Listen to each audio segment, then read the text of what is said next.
I'm Alex Smith, I'm 32 years old, and just hours after I buried my wife, my father-in-law stood in my living room and tried to take everything she and I had ever built together. Before I tell you how a single USB drive she left me not only saved my future but completely dismantled his entire empire, do me a favor and let me know where you're watching from in the comments below. The silence in the house was a physical thing. It pressed in on me, heavy and suffocating, thick with the cloying scent of funeral lilies that seemed to have soaked into the very drywall. Every corner of every room held a ghost of the life that had been stolen from me. I could almost hear Emily's laugh echoing from the kitchen as she tried a new recipe. I could smell her shampoo on the pillow next to mine, a pillow that felt impossibly empty. Her half-finished novel lay on the nightstand, a bookmark patiently holding a place she would never return to.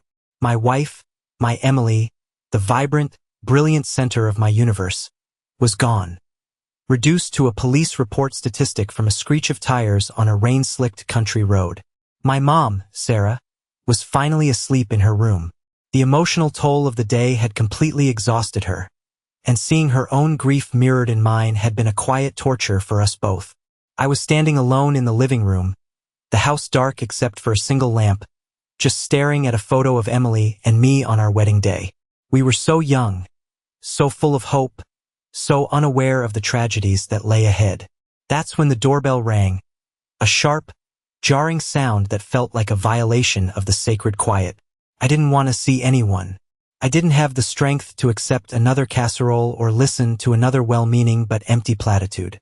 But the bell rang again, longer this time, more insistent. Annoyed, with a heavy sigh, I pulled the door open, and my heart sank. Standing on my porch, silhouetted against the dying light, were Richard and Nathan Richards, my father-in-law and brother-in-law. They were immaculate in their expensive black suits, their shoes polished to a mirror shine, their faces carefully arranged into masks of solemn concern. It was a look I knew all too well. It was their visiting the common folk face. "Alex," Richard said, his voice a low, sympathetic purr that slid over my skin like something oily. "We are so profoundly sorry for your loss." I just nodded, my throat a tight knot of unshed tears and rising anger. "We know this must be an incredibly difficult, confusing time for you," he continued, stepping past me into the house without waiting for an invitation. Nathan followed, his shifty eyes doing a quick, contemptuous inventory of our living room. "And we are here to help." Richard walked to the coffee table, the one Emily and I had spent a whole weekend assembling, and placed a thick, embossed leather portfolio on it. He clicked it open, revealing a sheaf of documents, dense with the kind of legal jargon designed to intimidate and overwhelm. "Our lawyers drew this up this afternoon," Richard said, his tone seamlessly shifting from feigned sympathy to crisp business. "It's a simple authorization. It grants us temporary power of attorney to manage Emily's estate on your behalf. We'll handle the house, the finances, the insurance. All the messy details you shouldn't have to be burdened with right now. Just sign here," he pointed to a line at the bottom, "and we'll take care of everything." Nathan, ever the loyal crony, picked up a gold-plated pen and held it out to me. "It's for the best, Alex," he said with a thin smile. "We'll make sure everything is handled properly. It's what Emily would have wanted." I looked from the papers to their expectant, predatory faces. They saw exactly what they wanted to see. A grieving, broken man. A simple, small-time accountant who couldn't possibly navigate the complexities of life without their superior, wealthy guidance. They saw a mark, but they didn't see the fire Emily had ignited in me. They didn't know about the promise I had made to her in the dark of our bedroom. They didn't know that my grief, as deep as it was already beginning to harden into something else entirely. I looked straight into Richard's cold, calculating eyes. The fake sympathy, the opportunistic gleam underneath.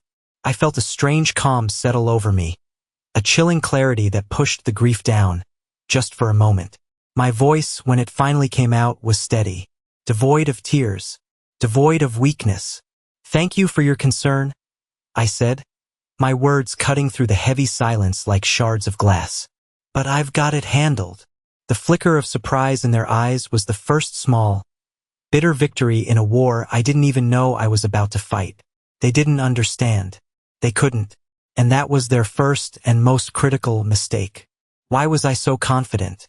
Why, in the face of two powerful, manipulative men, did I not crumble? To understand that, you have to understand my life. You have to understand that this wasn't the first time my world had been shattered. And you have to understand what it means to build a life not on money or power, but on something much, much stronger. My story really begins when I was 12 years old, in a sterile hospital waiting room that smelled of antiseptic and unspoken fear. My dad, James Smith, was a high school principal. He wasn't just a suit in an office. He was the kind of man who knew every student's name. I remember him coming home, tired but smiling, telling us about helping a kid named Kevin finally pass algebra, or convincing a girl named Maria not to drop out. He was fair, kind, and the strongest man I ever knew. My mom, Sarah, was a pediatric nurse, a woman with a touch so gentle it could soothe the most frightened child. Our home in Maplewood wasn't big, but it was a fortress of love and laughter. That was all that mattered, until a drunk driver decided his night out was more important than anyone else's life. He ran a red light, and in an instant of screeching metal and shattering glass, my world ended. My dad died at the scene. My mom survived, but the doctors used cold, clinical terms like severe spinal trauma and permanent paralysis from the waist down. All I understood was that the mom who used to chase me around the yard would now be in a wheelchair for the rest of her life. In one night, I went from being a kid obsessed with basketball and video games to being a 12-year-old trying to figure out how to navigate a home that was suddenly full of ramps and medical equipment. But we weren't alone. In the wreckage of our old life, a new one began to form, held together by the kindness of others. Dr. Patricia Reeves, my mom's colleague and best friend, became our fierce advocate, a warrior who battled insurance companies and navigated the labyrinthine medical system for us. She became a surrogate aunt, checking in on us constantly, making sure I was keeping up with my homework. My dad's best friend, Coach David Thompson, my basketball coach, stepped in without a second thought. He drove me to school, came to every one of my games, and sat with me on the porch, talking about everything and nothing. He never tried to replace my dad, but he showed me what it meant for a man to show up.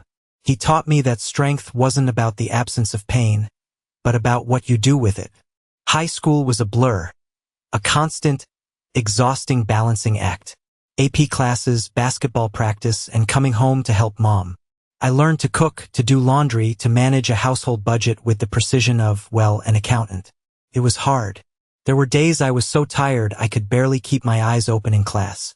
But watching my mother face her own immense challenges with such grace and courage, it forged something in me, taught me resilience. All that hard work paid off. I earned a full academic scholarship to State University. Mom was ecstatic, but I was terrified to leave her. Absolutely not, she said, her eyes fierce with a love that was almost intimidating. You have worked too hard for this, Alex. You are going to go to that university and build a future for yourself. You will not put your life on hold for me. That is not a discussion. We hired a part-time home health aide, Rosa Mendez, a warm, wonderful woman from Ecuador who quickly became an indispensable part of our tiny family. At college, I chose to study accounting. After the unpredictable chaos of my life, there was a deep, soul-soothing comfort in the immutable logic of numbers. In the world of accounting, everything had a place. Every debit had a credit. Everything had to add up. It was predictable. It was safe. I met Emily in my junior year in the most unlikely of places. I'd signed up for a campus journalism workshop, thinking it would help me improve my writing for business reports. And there she was. It wasn't just that she was beautiful, though she was, with bright, curious eyes that seemed to see everything and a laugh that could make a whole room feel warmer. It was the light that shone from within her. During the introductions, I briefly mentioned my family situation. I was used to the reactions. The quick flicker of pity, the awkward silence. But when I looked at Emily, all I saw was genuine, compassionate interest. Later, she came up to me. "That's a lot to handle at your age," she said, her voice soft. "Your mom is lucky to have you." Our first date was at a tiny, family-owned Italian place called Bella Notte. We were supposed to just grab a quick bite. We ended up talking for 4 hours, until the owner had to politely ask us to leave so he could close. She told me about her own family, her father, Richard, the big-shot real estate developer with political ambitions, her older brother, Nathan, who worked as his father's right-hand man, and her mother, Grace, who had lost a long, painful battle with cancer when Emily was just 15. She spoke of her mother with a deep, aching love that resonated in the hollow space in my own chest. We had both known loss. We understood that part of each other without having to say a word. Emily was different from anyone I'd ever met. She saw past the wheelchair, past my scholarship kid status, past my modest background. She saw me, and I saw her. 6 months later, she invited me to the Richards family estate for dinner. Driving through the wrought iron gates was like entering another country. A world of sprawling, manicured lawns, marble fountains, and a house that looked more like a museum than a home. Richard greeted me with a handshake that was clearly meant to be a strength test, his eyes giving me a cold, swift appraisal. "Accounting," he said, tasting the word as if it were a cheap wine. "A stable profession. Not exactly a high-flying career, is it?" Nathan was worse, a pale imitation of his father's arrogance. He spent the entire dinner making thinly veiled digs about my public university, my second-hand car, my life. When I mentioned my mom and her situation, Richard's face tightened with distaste. "A disabled parent," he said, dabbing his mouth with a linen napkin. "That must be a significant financial challenge." It was Emily who shut them down. "Dad, stop it," she said. Her voice was quiet, but it carried an edge of tempered steel I'd never heard before. The look she gave him made him fall silent. On the long, quiet drive home, she apologized over and over. "They're just overprotective," she said, though we both knew it was more than that. "They'll come around." I wasn't so sure, but I loved her too much to let it matter. A year after we graduated, I took her back to Bella Notte. I got down on one knee and proposed with a simple, modest ring that I had saved for months to buy. She said yes before I even finished the question, tears of joy streaming down her face.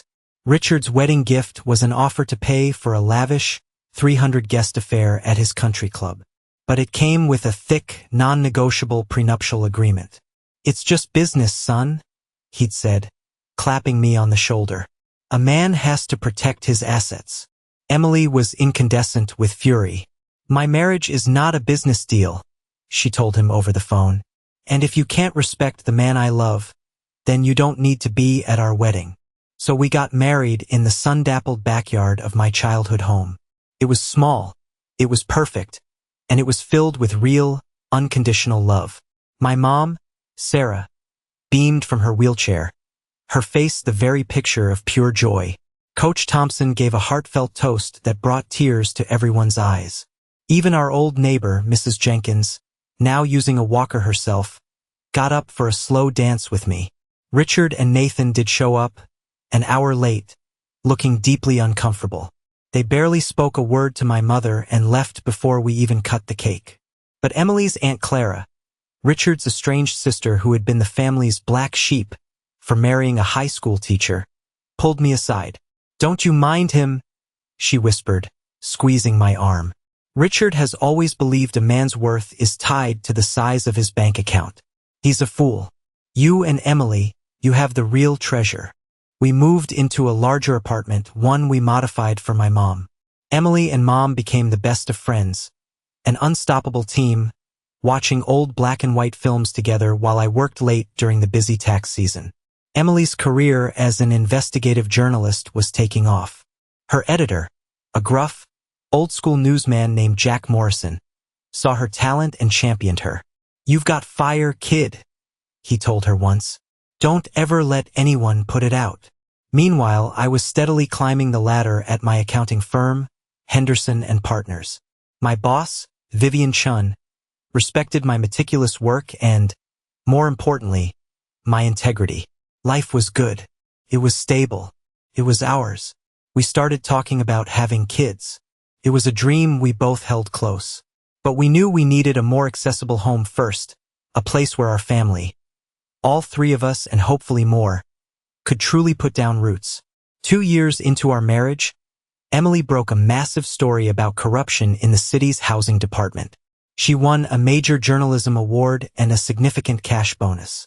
Combined with my savings and a recent promotion, we finally had enough for a down payment. We found the perfect place. A single-story townhouse in a quiet neighborhood, with wide doorways, a zero-step entry, and a beautiful private backyard where Mom could have her garden. It was everything we had ever dreamed of. And this is the part that's important. This is the part you need to understand, the foundation of the promise I made. One evening, a few months after we moved in, Emily sat me down on our new sofa. She looked nervous and excited all at once, a combination that made my own heart beat a little faster.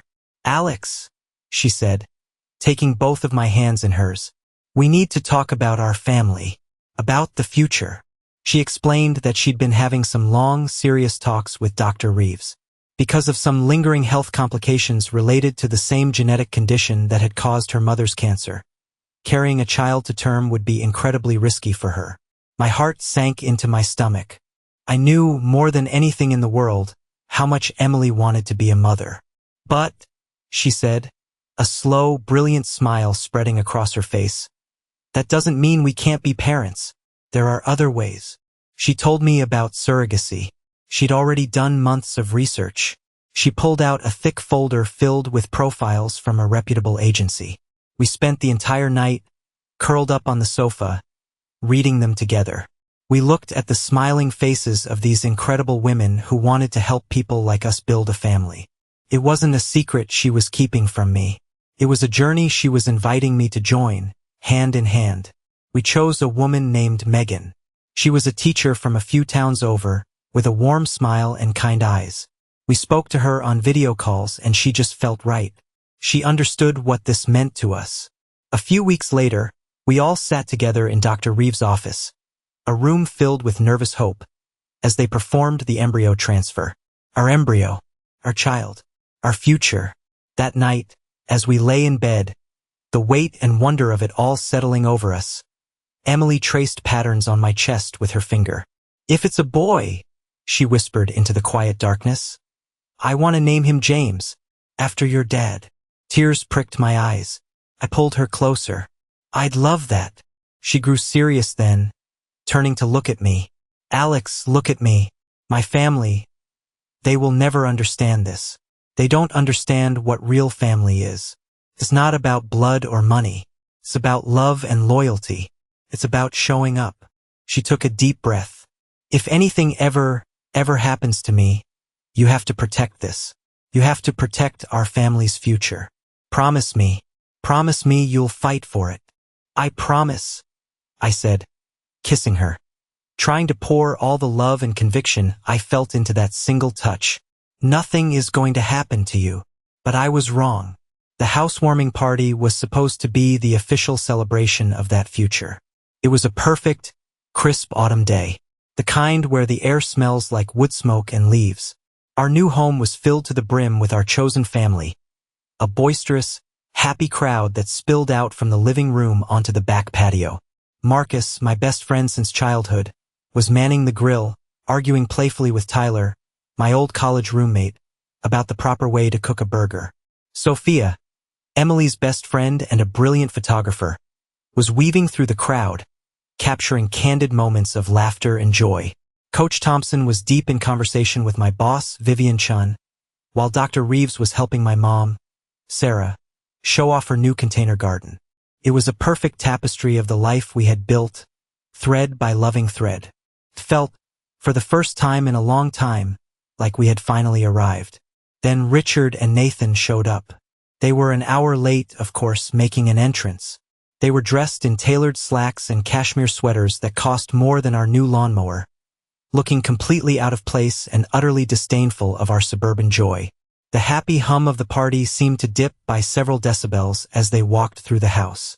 Richard cornered me in the kitchen while I was getting him a beer he hadn't asked for. He held the bottle by the neck, looking at the label with a faint sneer. "So this is it, huh?" he said, gesturing vaguely at the cheerful chaos around us. "This is the grand prize. An accessible townhouse in the suburbs." He took a swig of the beer. "She could have had a mansion in the hills, Alex. A real home with staff. Instead, she gets this." Before I could even form a response, a shield of righteous anger in the form of my wife appeared at my side. Emily's smile was gone, replaced by a look of weary disappointment. "Dad, this is a real home," she said, her voice firm. "It's our home. We love it." "It's a step down, Emily, and you know it," he snapped, his voice low but sharp enough to cut. "It's what happens when you marry for sentiment instead of sense. You're living in a glorified retirement community. I'd rather live here, surrounded by people who love and respect us," she shot back, her voice rising slightly, "than in a lonely mansion with people who only value a balance sheet." Their argument escalated quickly, a vortex of bitterness and resentment that sucked the air out of the room. It drew the attention of our guests. The happy chatter on the patio died down as people turned to look. Finally, Richard, his face flushed with anger, threw his hands up in disgust. "I can't talk to you when you're being this naive," he spat, and stormed out of the kitchen. But he didn't head for the front door. He headed for the back patio, where my mother was sitting, talking quietly with Mrs. Jenkins and Dr. Reeves. What happened next is seared into my memory like a brand. It happened so fast, yet it plays in my mind in agonizing slow motion. He didn't even break stride. He walked right up behind my mom's wheelchair, his face a mask of pure rage. He grabbed the handles, and with a violent shove, started pushing her aggressively across the patio stones, toward the side gate that led to the driveway. "If he won't go to a nursing home where he belongs, he can stay outside," Richard sneered, his voice dripping with venom. "That's what you wanted, isn't it? For him to be outdoors." He was so blinded by his own ignorance and fury that he couldn't even get my mom's gender right. A collective gasp went through the party. It was a sound of pure shock. Emily screamed my name, a raw, terrified sound. I was already moving, my heart pounding in my ears, a red haze of fury descending over my vision. I saw my mom's terrified face, her hands gripping the armrests of her chair as it bumped and jolted over the uneven stones. "Let go of her chair right now," Emily yelled, her voice shaking with a rage I had never, ever witnessed in her. Nathan just stood by the sliding glass door, a smug, satisfied smirk playing on his lips, enjoying the spectacle. But before I could reach them, before I could do something I would have undoubtedly regretted, Coach Thompson moved. He was a big man, usually all gentle smiles and quiet strength. But in that moment, he was an immovable object. He stepped directly into Richard's path, blocking him. His face was like granite. "You need to leave," Coach said. His voice wasn't loud, but it was low and dangerous, carrying an authority that Richard, for the first time in his life, seemed to recognize. Richard, looking momentarily intimidated, let go of the chair handles as if they were red hot. He shot one last look of pure hatred at me and my mother, then stormed away, Nathan trailing behind him like a chastened dog. The party was over. The beautiful tapestry had been torn. After our friends had left, offering quiet words of support and angry condemnations of Richard's behavior, Emily finally broke down. She collapsed into my arms in the now silent living room, sobbing with a mixture of shame, humiliation, and white-hot anger. "That's it," she said, her voice muffled against my chest. "I'm done. I am done with them." She pulled back, her eyes red but blazing. "They are not my family anymore. You and Mom, you're my family, the only one I need." That night, she made the calls. I sat next to her on the sofa, holding her hand, as she calmly and methodically severed ties with her father and brother. She told them she never wanted to see or speak to them again. The line had been crossed. The war had officially begun. In the week that followed, a tense new normal settled over our lives. Emily threw herself into her work with a ferocious intensity, as if she were channeling all her pain and anger into her journalism. She was deep into an investigation of a powerful and notoriously ruthless businessman named Victor Blackwell. Blackwell owned a string of factories with a long history of safety violations and union busting, and, as Emily was discovering, he had deep and complex financial ties to her father's real estate developments. One evening, she came into my home office. I was hunched over my laptop, going over some quarterly reports for my firm. She looked pale and tired, but her eyes were bright with a familiar, determined fire. She sat on the edge of my desk and handed me a small, encrypted USB drive. It looked innocuous, like something you'd get at a trade show. "What's this?" I asked, taking it from her. "It's my research on Blackwell," she said quietly. "All of it. My notes, interview transcripts, financial records I've managed to pull. Jack thinks I should back off. He says Blackwell plays dirty, that he's dangerous." A knot of cold unease tightened in my stomach. "Maybe you should listen to him, Em. This isn't worth risking your safety." She shook her head, a stubborn set to her jaw. "I can't. There's something here, Alex. Something big and rotten to the core. And I think my father is involved. Deeper than just legitimate business deals." She took a deep, shaky breath. I have a bad feeling about this. A really bad feeling. If anything ever happens to me, I want you to have this. I want you to look at it. It's connected to all of them, Alex. Somehow, I took the small piece of plastic and metal from her hand. It felt impossibly heavy, like it contained more than just data. Felt like a premonition. "Don't talk like that," I said, my voice rough. I stood up and pulled her into a hug, burying my face in her hair. "You're going to be fine. You're going to break this story wide open, and we're going to have the biggest celebration." She held me tight, her arms wrapped around me as if she never wanted to let go.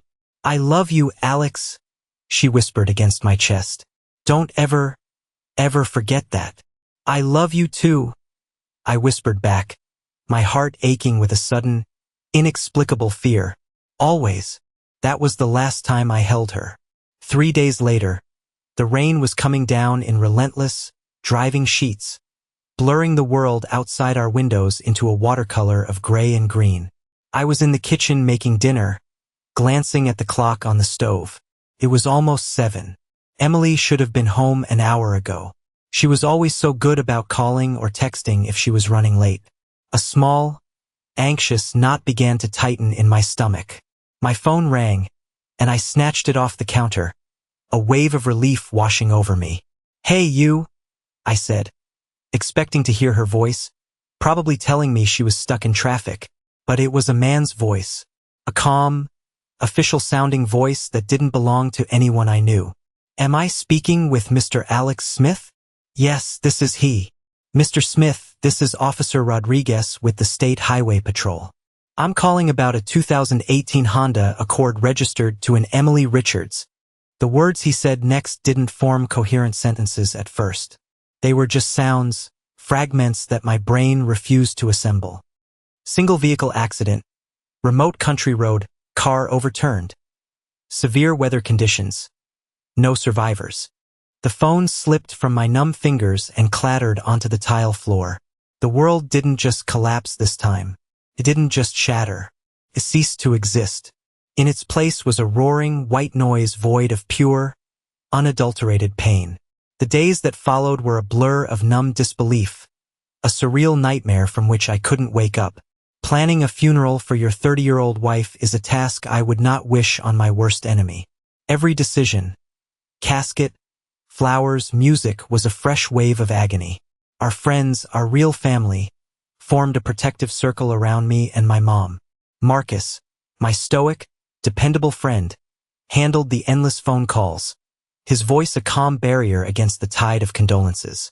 Sophia, Emily's best friend, her own face a mask of shattered grief, sat with me for hours, helping me choose the photos for the memorial slideshow, our shared tears falling on the glossy prints of a life cut short. Coach Thompson just came over and sat with me in the silent living room for hours, not saying a word, a solid, reassuring presence that was exactly what I needed. Jack Morrison, her editor, came to the house the day before the funeral. His usually gruff face was gray and haggard, his eyes haunted with a guilt that was painful to see. "I should have pulled her off the story," he said, his voice breaking on her name. "She told me she was getting threats, anonymous emails, vague but menacing. I told her to be careful, to report it. But she was so damn determined. She said she was close to something big. Threats." The word hung in the air between us, cold and sharp. The official police report called it a tragic accident. Slippery roads, poor visibility. But a seed of doubt, dark and poisonous, was planted in the fertile ground of my grief. When I forced myself to make the call to Richard, to inform him that his only daughter was dead, his response was not grief. It was ice-cold, venomous fury. "This is your fault," he hissed over the phone, his voice shaking with rage. "This is what happens when she marries beneath her. If she had married someone of her own class, she would have been living a safe life, not chasing dangerous stories in the middle of nowhere for a paycheck. You and your pathetic, small-time life dragged her down. You killed her." He hung up before I could even respond. The funeral was a testament to the incredible life Emily had lived in her short 30 years. The church was packed, standing room only. It was filled with people whose lives she had touched through her work. Colleagues, friends, city officials she had held accountable, and even strangers, people from the community she had fought for, who had come to pay their respects. Richard and Nathan were conspicuously and tellingly absent. And then came the moment after the funeral. The moment I came home to find them in my living room, trying to take everything. The moment the grief, raw and all-consuming, began to crystallize into something else. Something hard and cold and sharp. After they had left, sputtering empty threats about getting their lawyers involved, the adrenaline that had carried me through the confrontation faded, and the grief came rushing back in, a tidal wave of pain that buckled my knees. I collapsed onto the sofa, and the silence of the house began to scream at me. I stayed there for hours, lost in the darkness, the world outside ceasing to matter. But then, through the thick fog of my despair, a memory surfaced. Emily's voice, urgent and clear, from just a few nights before. "If anything ever happens to me, look at this. The USB drive." I stumbled into my office like a man in a trance and fumbled through the desk drawer where I'd tossed it. My hands were shaking so badly it took me 3 tries to plug the small drive into my laptop. The screen lit up, a simple box asking for a password.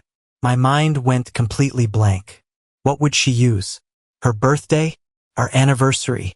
The name of her childhood pet? I tried them all. Access denied. Access denied. Access denied. Tears of frustration and grief streamed down my face. Then, I remembered. The name we had chosen together. The name for our future. The name for our son. My fingers trembled as I typed it in. JAMES. Access granted. The screen filled with folders. Scanned documents. Audio files of interviews with nervous-sounding whistleblowers. Photos of unsafe factory floors. And one folder, simply labeled Financials. I clicked on it. It was a chaotic collection of spreadsheets, bank statements from offshore accounts, and wire transfer records. To a layperson, it would have looked like a meaningless jumble of numbers. But I'm an accountant, and in that moment, I knew that chaos is just order waiting to be found. That night, something inside me shifted. The grief was still there, a constant, crushing weight on my soul. But now it had a purpose. It had a direction.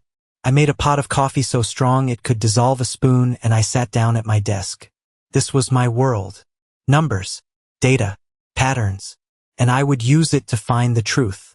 The first thing I did the next morning was call James Anderson, the lawyer Emily had hired to draw up her will.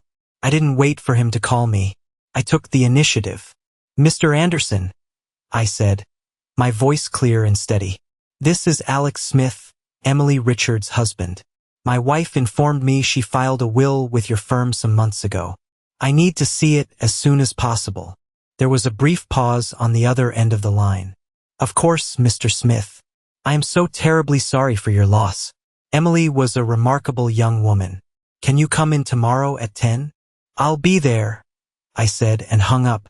One piece of the puzzle was moving into place. Then I turned back to the USB drive. I didn't sleep for the next 48 hours. I lived on black coffee and the burning need for answers. I printed out the spreadsheets and laid them across the floor of my office. I cross-referenced the wire transfers with the dates of Richard's public property acquisitions. I traced the labyrinthine paths of shell corporations with names designed to sound bland and forgettable. I used every bit of forensic accounting knowledge I had, every trick I'd learned at my firm. I didn't just see numbers anymore. I saw a story, a dirty, ugly story of kickbacks, of money laundering, of a powerful, untouchable man, Victor Blackwell, using a desperate and greedy developer, Richard Richards, to wash his dirty money. Emily had found the smoke. Her instincts had been dead on. She had suspected the connection. But she hadn't had the time, or the specific financial expertise, to find the roaring fire at the heart of it all. I did. As the sun rose on the third day, casting long shadows across my paper-strewn floor, I leaned back in my chair, my eyes burning from lack of sleep. But I had it. On my laptop screen was a flowchart, a clear, simple, and undeniable map of their crimes, connecting Blackwell's illegal factory operations directly to the seed money for Richard's latest luxury condo development. Emily hadn't just left me a warning. She had left me a weapon, and I was finally ready to use it. The next day, I walked into the plush, wood-paneled offices of Anderson and Partners law firm. I felt a strange sense of calm, the kind that comes when you have a clear, unshakable purpose. The will was exactly what Emily had told me it would be. Ironclad, a fortress built of legal language. She left everything to me, the house, her savings, her 401k, her investments, with a specific, brutally clear clause stating that her father, Richard Richards, and her brother, Nathan Richards, were to receive nothing. The legal term Mr. Anderson used was expressly disinherited.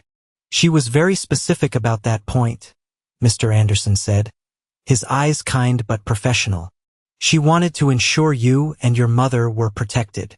He then went on to confirm the second, even more critical piece. She also established an irrevocable trust, which I am the executor of, for the surrogate carrying your child. All medical and living expenses are to be paid from this trust. It's completely insulated from her general estate. She thought of everything, Alex. She was determined to protect her family. I walked out of that office with a certified copy of the will in my briefcase and a cold, hard plan solidifying in my mind. The time for defense was over. It was time to go on the attack. It was time to end this. On my terms. I waited until I got home. Then I called Richard. He picked up on the first ring, his voice impatient and barking. "Have you come to your senses, Alex?" he demanded. "Are you ready to sign those papers and stop making this more difficult than it needs to be?" "I think we should talk," I said, my voice deliberately calm and even. "In person. Why don't you and Nathan come over to the house this evening? Say 7 o'clock? We can discuss how to properly settle Emily's estate." There was a moment of surprised silence on his end. I could almost hear the gears turning in his head. He thought he had won. He thought my quiet refusal a few days ago was just a temporary outburst of grief, and that the reality of my financial situation had brought me crawling back. "Fine," he said finally, the familiar smugness returning to his voice. "We'll be there at 7. Be ready to be reasonable." I spent the rest of the day preparing for battle. Not just mentally, but physically. I cleaned the living room, clearing away the clutter of grief. I set up my laptop on the coffee table, the screen dark for now. I placed the certified copy of the will next to it, squared perfectly with the edge of the table. I made a fresh pot of strong, black coffee. I was turning my living room, the heart of the home Emily and I had built, into a boardroom. My boardroom. When the doorbell rang at exactly 7, I was ready. My heart was pounding, but my hands were steady. I opened the door, and there they were, wearing the same expensive suits, the same arrogant expressions. They looked like vultures circling a kill. "All right, Alex," Richard said as he strode in, Nathan trailing him like a pilot fish. "Let's get this over with. Where are the papers?" "Please have a seat," I said, gesturing to the sofa opposite the one I intended to sit on. They sat, looking impatient, checking their watches as if they had better, more important places to be. I sat down, took a slow sip of coffee, and looked at them. "There's been a change of plans regarding the estate," I began. Richard scoffed, a short, ugly sound. "There are no plans for you to change, Alex. We are the family. We are the executors. We will handle it." "Actually," I said, picking up the thick, stapled document from the table and sliding it across to him. "According to this, I am the family." Richard snatched the paper, his movements sharp and angry. His eyes, accustomed to scanning contracts for loopholes, flew across the first page, then the second. I watched, with a grim satisfaction, as the color began to drain from his face. He flipped through the pages frantically, his expression shifting from arrogance to disbelief, and then to pure, unadulterated rage. "This is ridiculous," he sputtered, throwing the will onto the table as if it were contaminated. "She was manipulated. You coerced her. This is undue influence. We'll fight this. Our lawyers will have this thrown out in court in a week." Nathan, ever the echo, chimed in, his voice dripping with scorn. "You can't handle this anyway. You'll lose the house in 6 months. You don't have the resources to maintain this lifestyle." I let them vent. I let them spew their poison and their empty legal threats. I let the silence draw out after their tirade, letting their words hang in the air and rot. When they finally paused for breath, I looked at Richard. "You're right about one thing," I said quietly. "Things will be tight for me, but I think you're the one with the real resource problem." Richard stared at me, his brow furrowed in confusion. "What the hell are you talking about?" "I'm talking about your company," I said, my voice as level and dispassionate as if I were reading from a balance sheet. "I took a look at your public filings.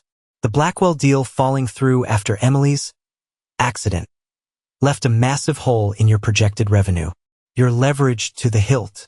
You've got a balloon payment due on a commercial loan in 90 days. Your creditors must be getting nervous. Am I wrong?" The silence that followed was deafening. It was a silence filled with the screeching sound of their arrogance hitting a brick wall. Richard's jaw was slack. Nathan looked at his father, a flicker of genuine panic in his eyes. They couldn't understand. How could I possibly know this? The simple accountant. The grieving, pathetic husband. You have no idea what you're talking about," Richard finally managed to stammer, but his voice lacked all conviction. It was a weak, hollow sound. "Oh, I think I do," I said. I reached for my laptop, opened it, and turned it around to face them. On the screen was the flowchart I had spent 2 sleepless nights creating. It was simple, it was elegant, and it was absolutely damning. Boxes with names: Blackwell Industries, Cayman Islands Offshore Account 1, Viridian Holdings LLC, Richards Development Group, and arrows. Unforgiving, undeniable arrows showing the flow of money. From Blackwell's illegal factory operations, through a series of expertly laundered accounts, and directly into the seed funding for Richard's new flagship luxury high-rise. Richard's face went from pale to a ghostly white. Nathan looked like he was going to be physically sick, his hand flying to his mouth. What is this?" Richard whispered, his voice a hoarse, strangled sound. "This," I said, and my own voice dropped, each word laced with the ice of my grief and the fire of my righteous anger, "is what got your daughter killed." I let that sentence hang in the air between us. I let them feel the crushing weight of it. "She was investigating Blackwell," I continued, my voice low and relentless. "She knew he was dirty. She knew he was dangerous. And she was getting close to the truth. Close to you. She found the smoke, Richard. I found the fire." Richard shot to his feet, his chair scraping against the hardwood floor. "You're lying. This is insane. It's blackmail. You can't prove any of this." "I don't have to," I said, slowly closing the laptop. The click of the lid sounded like a cell door slamming shut. "I'm not a journalist. I'm not a cop. I'm just a husband who misses his wife." I paused, letting my eyes bore into his. But Emily was a great journalist. And she had a very dedicated, very old-school editor named Jack Morrison. I'm sure he'd be very, very interested to see what his star reporter was working on when she died so tragically. I stood up then, my own anger, so long suppressed, finally bubbling to the surface. Emily built a life here, a good life, a life based on love and integrity and hard work. You tried to poison it when she was alive, and you tried to steal it when she was dead. You will not touch one more thing that she loved. I pointed a trembling finger toward the door. Get out of my house. They didn't argue. They didn't threaten. They stumbled out, not with the confident stride of powerful men, but with the shuffling, defeated steps of the utterly broken. The front door clicked shut behind them, and for the first time in what felt like an eternity, I could finally, truly breathe. I hadn't just won an argument. I had defended her legacy, and the war for me was finally over. The silence they left behind was profoundly different from the one that had haunted the house before. It wasn't the heavy, suffocating silence of grief. It was a clean, quiet emptiness. It was the sound of peace. The calm after a hurricane has finally passed out to sea. I stood there in the middle of my living room for a long time, the adrenaline slowly seeping out of me, leaving me bone-weary but, for the first time in weeks, whole. I didn't gloat. I didn't feel a rush of triumphant victory. That's not what it was about. It was about justice. It was about honor. I just felt a profound sense of rightness, of a promise kept. I had protected our family's future. I had honored Emily's memory in the only way I knew how. The next morning, I drove downtown to the offices of the Daily Chronicle. The newsroom was a chaotic hive of activity, a symphony of ringing phones, furiously typing fingers, and reporters shouting across the room. It was Emily's world. I asked the receptionist for Jack Morrison. He met me in a small, glass-walled conference room that smelled of stale coffee and old newspapers. He looked tired, older than he had just a few weeks ago. The guilt of not protecting his star reporter was still etched on his face. "Alex," he said, his voice gravelly and low, "what can I do for you?" I didn't say a word. I just took the encrypted USB drive out of my pocket and placed it on the scuffed conference table between us. Then, I slid my laptop next to it, already open to the damning flowchart I had created. He looked at the innocuous USB, then at the screen. He leaned forward, his journalist's eyes, sharp and practiced, tracing the arrows, the names, the flow of money. I watched a transformation happen before my eyes. The tired, grieving editor was replaced by the sharp, relentless newsman Emily had so admired and respected. His posture straightened, his eyes narrowed, a fire ignited in them. He looked up at me, his eyes wide with a mixture of shock, awe, and dawning, furious understanding. "My God," he whispered, his voice thick with emotion. She was right. The kid was right about all of it. She was, I said, my own voice catching in my throat. She just needed a little more time, and maybe an accountant. I pushed the USB drive closer to him. She would have wanted you to have this. Finish her work, Jack. Do it for her. He picked up the drive, holding it in his palm as if it were a sacred relic, the last testament of a fallen soldier. He nodded slowly, his jaw set like concrete. "I will, Alex," he said, his voice now low and hard. "I promise you I will. We'll burn them to the ground for her." I walked out of that newsroom and didn't look back. My part in that side of the story was over. I had delivered the weapon. Now it was up to the soldiers of the press to wage the war. And they did. With a vengeance. A week later, the first story broke. It was the front page, above the fold headline of the Daily Chronicle, with a picture of a smiling Emily right next to it. Her byline: Emily Richards' final investigation. Local developer Richard Richards linked to Blackwell Industries scandal. The story was a bombshell that sent shockwaves through the city. Jack and his team had used my flowchart as a roadmap, and their army of reporters had relentlessly dug up the corroborating evidence. They had unearthed the shell corporations registered in Delaware, interviewed disgruntled former employees of both Richards Development and Blackwell Industries, and painted a damning, detailed picture of Richards' financial crimes. It was just the beginning. The story was picked up by national news outlets. The Associated Press ran it. It was on the cable news channels. The district attorney's office, under immense public pressure, announced a formal, multi-agency investigation into both Richard Richards and Victor Blackwell. I watched it all from a distance, like a spectator watching a movie I already knew the ending to. I saw Richard's face on the news, no longer smug and arrogant, but pale, gaunt, and hunted as he was swarmed by a pack of reporters outside his gleaming office building. I saw Nathan trying to physically push cameras away, his face a mask of pure, unadulterated panic. Their empire, a house of cards built on a foundation of greed and deceit, was crumbling to dust in the harsh glare of the public spotlight. They never tried to contact me again. There were no angry phone calls, no legal threats, no desperate pleas. They had simply vanished from my life, consumed by the firestorm they themselves had helped create. One cool, clear afternoon, I drove to the cemetery. I walked through the quiet rows of headstones to the peaceful spot under the old oak tree where we had laid Emily to rest. The world outside was loud with the news of her victory, the downfall of the men who had wronged her, but here it was peaceful. I placed a single white lily on the grass above her. I didn't need to say anything. She knew. I stood there for a long time, feeling the gentle breeze on my face, feeling the warmth of the late autumn sun. The burning anger was gone. The gnawing need for vengeance was gone. All that was left was the love, a vast, quiet ocean of it, and the deep, abiding satisfaction of a promise kept. I had protected her legacy. Now it was time to start building our future. The next 9 months were a time of quiet healing and hopeful preparation.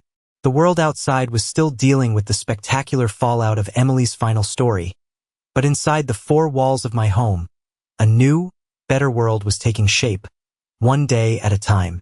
The first thing I did was start clearing out the guest room, the room we had always planned to turn into a nursery. Boxing up the spare bed and desk felt like a physical act of moving forward. It was time to build a space for new life. Marcus came over on weekends, his knowledge as a physical therapist proving surprisingly useful for figuring out the most ergonomic layout for a crib and changing table. "You know," he said one Saturday as we were wrestling with the confusing instructions for the crib, "I never thought I'd be using my kinesiology degree to do this, but I have to say, it feels like the most important work I've ever done." Tyler, my old college roommate and a tech genius, came over and installed a state-of-the-art baby monitor system, complete with a high-definition night vision camera, motion sensors, and an app on my phone. "Only the best for my honorary nephew," he said with a proud grin, showing me how to use it. "This kid's gonna have better security than the White House." Sophia was there constantly. She had taken it upon herself to be the nursery's official interior designer.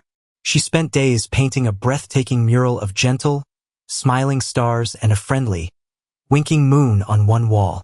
It was beautiful, a work of pure love. In the midst of her own profound grief for her best friend, she was pouring all her love for Emily into this room, into this baby. It was her way of staying connected, of keeping Emily's spirit alive. My mom, Sarah, was the project supervisor, the queen on her wheeled throne. From her wheelchair, she'd direct our efforts with a sharp eye and a heart full of joy. Her eyes, which had been so clouded with sadness, now shone with an excitement I hadn't seen in years. "A little more to the left," she'd instruct with the authority of a seasoned general as Marcus and I tried to hang a mobile of fluffy cartoon sheep. There. Perfect.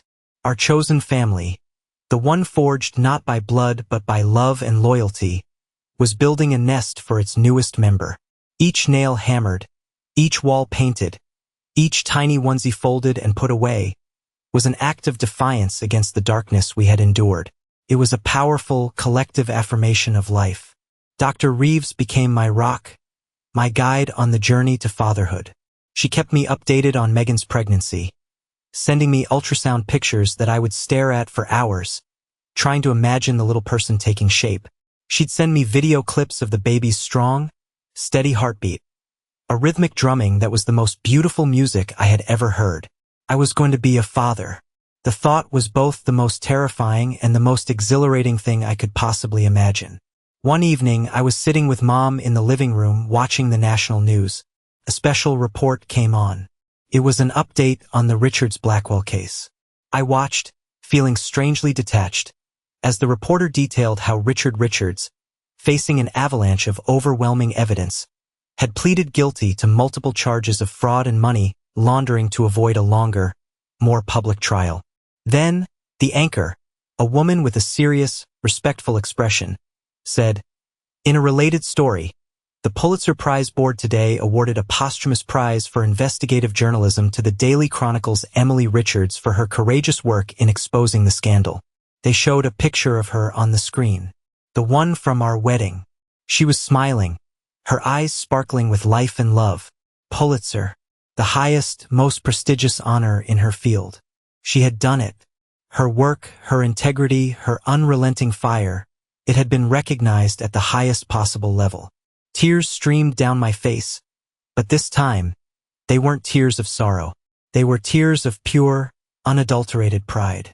My mom reached over and squeezed my hand, her own eyes wet with tears. "Oh, honey," she whispered. She would have been so proud. 2 months later, my phone rang. It was Dr. Reeves. Her voice was calm but excited. "Alex," she said, "it's time."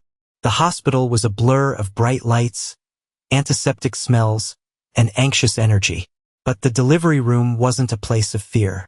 It was a room filled to the brim with love. Sarah was there, parked in her wheelchair right beside Megan's bed, holding her hand.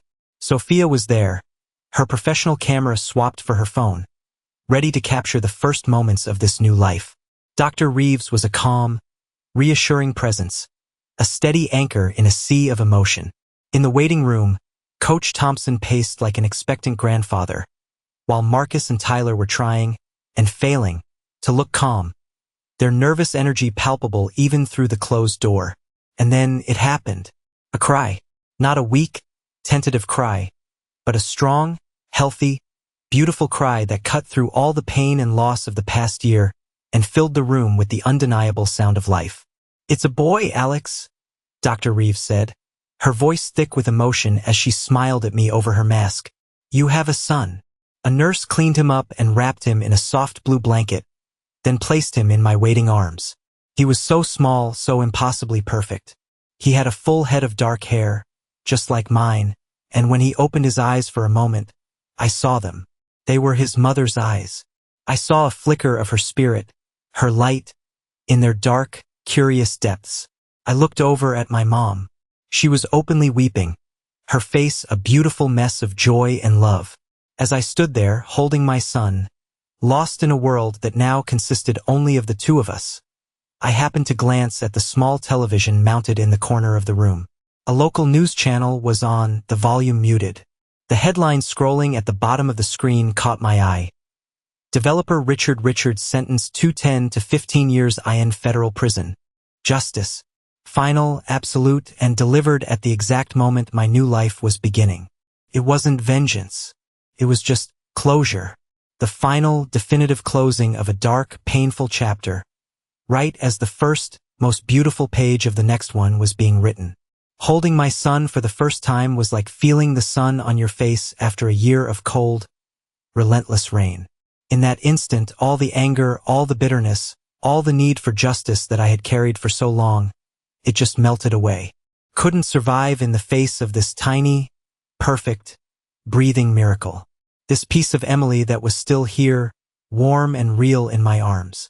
We named him James, just as she had wanted.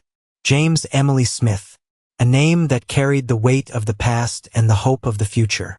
Life found a new rhythm, a chaotic but beautiful rhythm of 2 a.m. feedings, of endless diaper changes, of tiny socks that always seemed to get lost in the laundry, of the soft, contented gurgle of a baby sleeping on my chest. My home, once so heavy with the oppressive silence of grief, was now filled with the constant, wonderful sounds of life.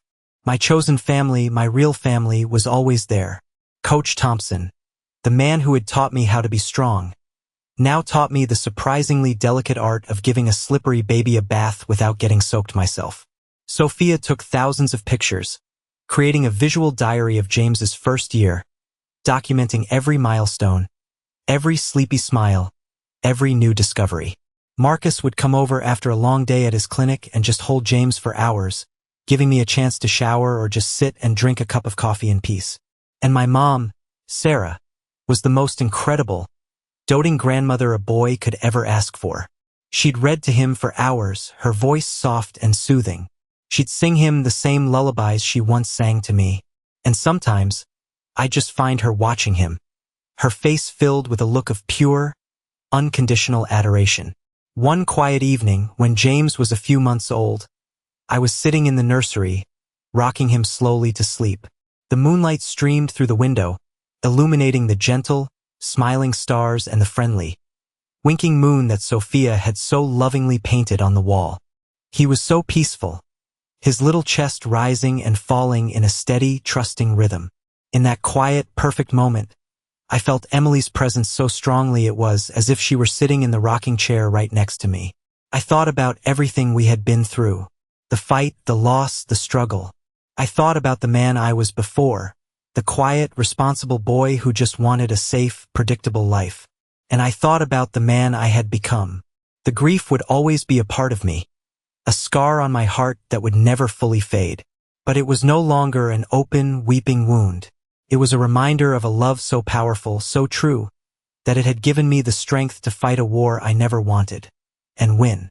I looked down at my son, this incredible, impossible gift she had left for me. He was her legacy. He was our legacy. A legacy built not on money or power or a family name, but on love, integrity, and the unbreakable bonds of a family you choose for yourself. I leaned down and whispered into his tiny, perfect ear, my voice thick with a love that felt infinite, a love that spanned both this world and whatever lies beyond. Your mom was a warrior, I said softly, and so am I. Welcome to the family, James. Thank you for listening to my story. I hope it touched you in some way. Have you ever had to fight for something that truly mattered to you? Share your story in the comments below, and don't forget to like and subscribe so you don't miss what comes next.